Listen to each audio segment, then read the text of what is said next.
A prominent axiom, from rags to riches, is written beside many successful business personalities who made their way through struggles.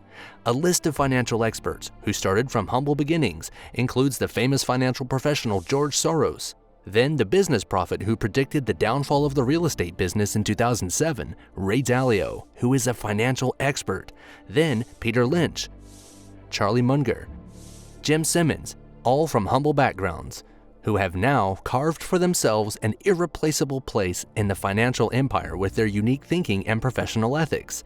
However, today we're going to see a one-in-a-million kind of financial expert, businessman, radio show host, financial counselor, and author, Dave Ramsey. He really is one in a million because he started rich, and by the age of 26, he earned a significant portfolio of over $4 million. And in a few years went down to rags, literally sold most of his belongings, and he filed for bankruptcy. And then once again worked his way diligently, this time with a divine financial strategy. He authored several books, including The Total Money Makeover, which was the New York Times bestseller, and other notable books were Financial Peace, Entrepreneurship, and The Complete Guide to Money. We start with Ramsey's early life. David Lawrence Ramsey III was born in an affluential real estate developer's family in Antioch, Tennessee in 1960. After his schooling in Antioch High School, where he was fond of playing ice hockey, he pursued his education at the College of Business Administration at the University of Tennessee in Knoxville, where he earned his bachelor's degree of science in finance and real estate. But what began all his entrepreneurship and daring individuality skills inside Ramsey? At the age of 12, Ramsey approached his father for money to buy popsicles. It was his routine to ride his bike down to the local store for a popsicle. But his father turned to him and asked him how old he was. Ramsey replied that he was 12. His father said, "Then you don't need money. All you need is a job because that's where the money comes from." When I was 12 years old, I came in and asked my dad for some money to get an icy at the Quick Sack. And he says, how old are you? And I said, well, I'm your son, I'm 12, you know these things. And he said, well, that means you need a job, you don't need money. So tell me, what work can you do? Ramsey replied, my friends, they cut grass. Perhaps I can do the same job. So his father took him in his car, drove him to a print shop, and ordered business cards that read, Dave's Lawns. They picked up 500 copies and returned home. So, true story, he took me down on Nolensville Road in the Woodbine area there in Old Nashville to a print shop. And the old-fashioned print shop that used to do letterheads and business cards. They printed up 500 business cards that said Dave's Lawns. Guided him, asking him to knock on the closest 50 doors in the neighborhood and to inform them of his new lawn services by handing them his business card. Do you know how many responded? Surprisingly, Ramsey got 27 yards to work on. He earned his own money in his very first venture. This fueled his interest in earning his own money from that young age. So his next venture was leather bracelets, which had customized designs and names on them and were marketed in his school. He lurked around the school lockers, and when the students came to use them, Ramsey made a great sale. Likewise, he worked in various small businesses throughout his school days. Ramsey's self-education through these small ventures taught him the value of money, customer service, and more importantly, keeping his word in all those commitments. He valued these lessons. At the age of 18, Ramsey took the real estate exam and earned his license, and commenced to sell properties while studying in college. As early as in his 20s, with his license, Ramsey worked 40 to 60 hours a week in a real estate business for a builder. Mom and Dad owned a real estate company, and so I started selling real estate while I was in school. And then I took off the other end of the state, the University of Tennessee at Knoxville, and took my license over there, worked for a guy over there, and I worked 40 to 60 hours a week while I was going through school. A little later, at the age of 22 to 23, with a few known acquaintances at a local bank and some with his family connections, he was able to fund loans for his business in his real estate firm, Ramsey Investments, Inc. By 1986, his business flourished. Ramsey's rental real estate portfolio was worth over $4 million. He was making $250,000 a year. That was cash taxable income. He had everything by that age. He married his high school sweetheart, purchased his dream car, a Jaguar, had his first baby, Denise. In other words, his life was picture perfect. I'd always wanted a Jaguar. That was my car. I dreamed of having a Jaguar. I set that goal back when I was in college, and so I got my Jaguar, man, and everything seemed to be going right. It was incredible. And our first baby was born, Denise. Ramsey said in an interview about his life, "Live like no one else." It was then he sought God. He attended church, started to move closer with God, and was involved in church activities. It was during this period things started to fall apart ceaselessly. Foundations of his career rocked, jolted in all ways. His intuitive business skills didn't serve during those hard times. The Competitive Equality Banking Act of 1987 was upshot and several banks reformed ownerships. The local bank that was financing Ramsey's business was sold to a larger bank, and this new entity recalled his $1.2 million in loans and lines of credit because Ramsey was over-leveraged. Though he managed to pay a significant share of the loan, he was still left with a large outstanding amount. Unable to pay the rest of the share, Ramsey filed for bankruptcy in September 1988 because the family did not want the sheriff department to take away the baby bed from the house, as they did with their couch. Ramsey took several years to recover from the loss. He confesses that while walking through the long valley of money distress, he started to read the book of Proverbs in the Bible, which talks a lot about financial principles. He started to study the Bible, now in terms of gaining new knowledge of handling money, and compared that specific knowledge and strategies with his academic concepts and professional experience. Ramsey felt that all the licenses and business achievements that he had gained up to that point didn't help him actually secure any assets.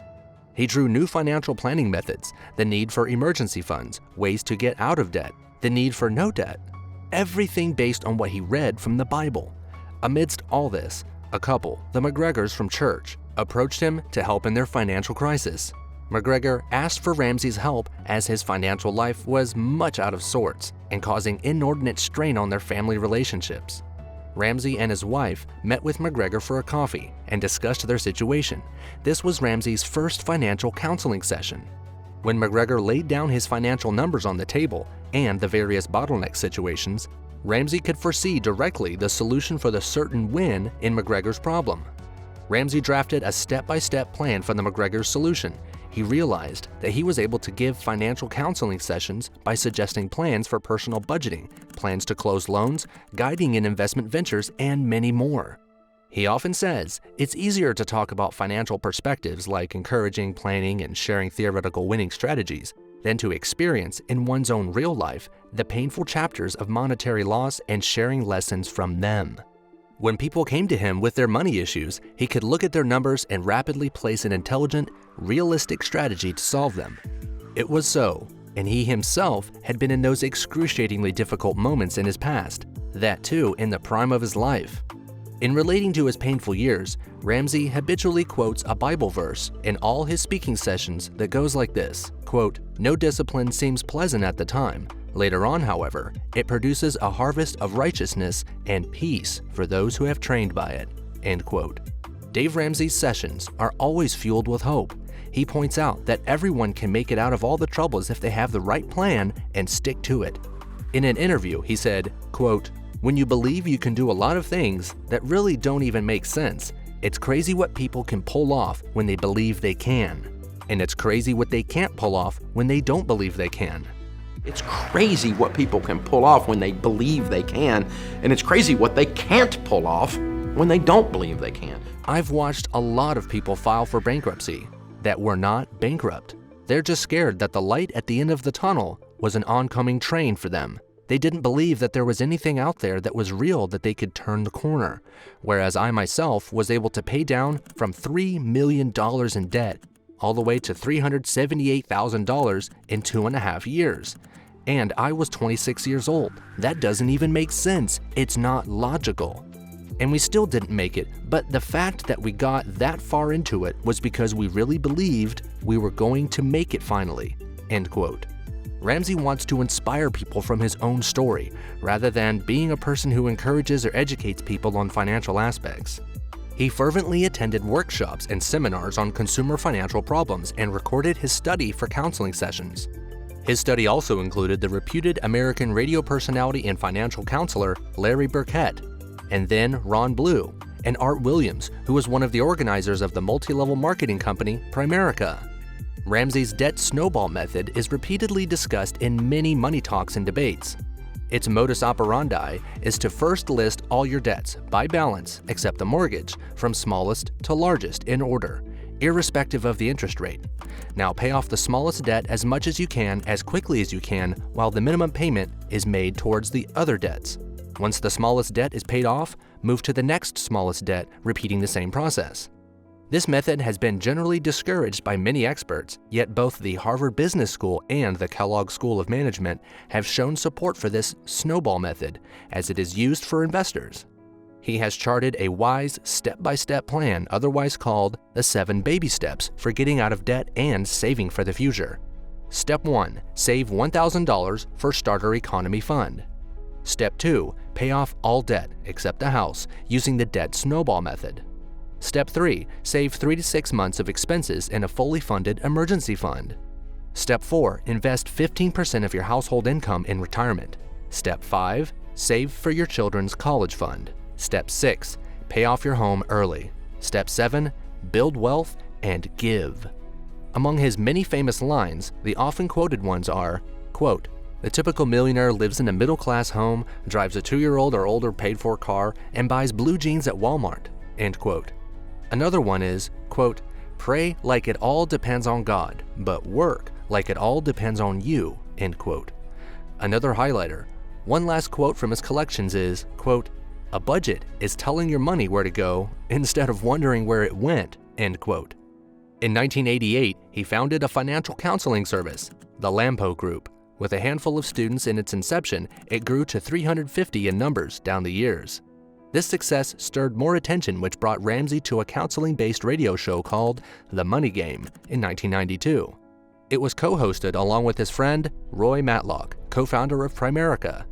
Ramsey counseled on Mondays and Wednesdays with the title The Get Out of Debt Guru. Down the line, the two co-hosts left for other ventures, whereas Ramsey continued as the program became well-known in Nashville. The show, The Money Game, changed its name to The Dave Ramsey Show in mid-1996. As of 2020, more than 600 radio stations broadcast this show, and it is one of the top 5 most listened to radio shows. He authored and self-published his book called Financial Peace, and used this radio show to promote his book. His interactive counseling is by taking live calls on financial-related issues, life issues, and at times, Christian philosophy related to money is discussed. He openly talks about his contempt towards the debt collectors. The Lampo Group, Inc. was renamed Ramsey Solutions in 2014, which is headquartered in Franklin, Tennessee. It is uniquely structured with 6 divisions that deal solely in administering financial education. In March 2015, Ramsey launched his first online budget application called Every Dollar. The application allows users to plan, track expenses and savings, and maintain a household budget. At present, Every Dollar is used by over 2 million people. An additional significant feature of the app is Every Dollar Plus. This feature connects users to their respective banks to follow up on their transactions and account balances. Both Android and iOS devices support this app. He founded the Financial Peace University, where membership-based services provide best practices for using monetary resources and other commercial-related procedures through video lessons. Another venture of Ramsey Solutions is called Foundations in Personal Finance, which targets youngsters from schools and colleges to gain knowledge on overall financial literacy. Investments, savings, expenditures, and many more concepts are taught through this curriculum. Over 4 million students across the U.S. have signed up for this program. There's an online wellness program for finance management that is focused on employees called Smart Dollar. Entrepreneurship is another initiative that provides lectures for handling a successful business, and also, for women empowerment, he handles another venture titled Business Boutique, which aids women industrialists to prepare, plan, and execute their business ideas. His success has not stopped with just programs for adults. Even children benefit from several fictional and non-fictional books and board games that the Ramsey Press has published. Some of the best sellers are The Legacy Journey, Financial Peace Jr., which is a 7-book series, Business Boutique, and Retire Inspired. His rich knowledge is shared through periodicals that are available by over 500 publishers. His much sought-after columns are Dave Says and Dave Ramsey's Entrepreneurship, which has been circulated in more than 8 million prints so far. Now, apart from all details about his professional trajectories, Ramsey is happily married to Sharon Ramsey since 1982 and has 3 children, Denise Ramsey, Rachel Cruz, and Daniel Ramsey. He owns a large $4.9 million Nashville area home. His daughter Rachel Cruz has followed in his footsteps and is also a financial writer and speaker. Recently, she co-authored a book called Smart Money, Smart Kids with her father. Ramsey was honored in 2009 by the National Association for Broadcasters with the Marconi Award in 2013 in Las Vegas. He was welcomed into the NAB Broadcasting Hall of Fame, sponsored by ASCAP, and also Ramsey was inducted into the National Radio Hall of Fame in 2015. That's all for now, and to finish, here is a Ramsey quote: "Where you are today is the sum of every choice you have ever made. And if you don't like where you are, start making different choices." End quote. With this, we sign off and meet you soon with another interesting financial personality.